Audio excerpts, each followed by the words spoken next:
Kwa sasa Tanzania tumeshafanya zoezi la aina hiyo la kusainiana mikataba ya uondoaji wa utozaji kodi mara mbili, ambapo zoezi hili lina faida kubwa, mojawapo ikiwepo hiyo ya kuvutia mitaji, kuvutia uwekezaji, lakini pia na kusaidia katika kupunguza ukwepaji wa kodi pamoja na masuala mengine ya kikodi. Tayari kwenye tafiti zinaonyesha kwamba Tanzania sasa tuko nafasi ya 3 katika kuvutia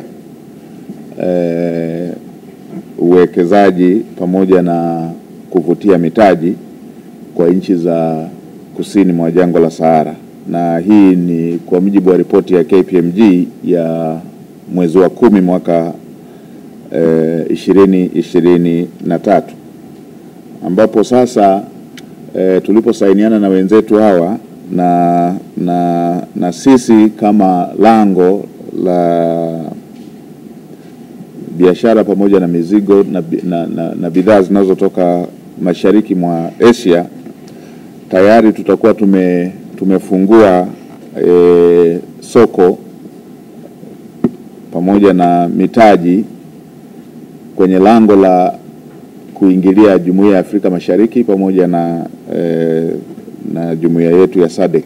Kama ambavyo mnajua, Tanzania ni mwanachama wa pande zote hizo mbili.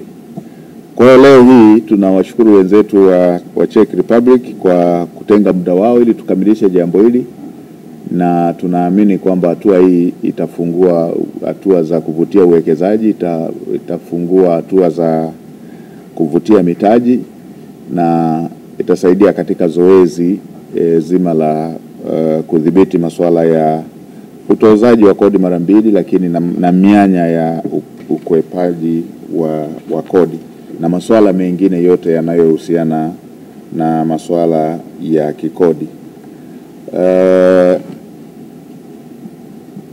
Masuala ya uwekezaji ndio njia mpya ya kushirikiana katika masuala ya kiuchumi, na ni njia mpya za kukuza vyanzo vipya vya kodi pamoja na kutengeneza ajira, na hii imekuwa moja ya ajenda kubwa ya rais wetu wa awamu ya 6 Dr. Samia Suluhu Hassan katika ajenda yake ya kushughulikia kutengeneza ajira kwa vijana na kutengeneza vyanzo vipya vya kodi.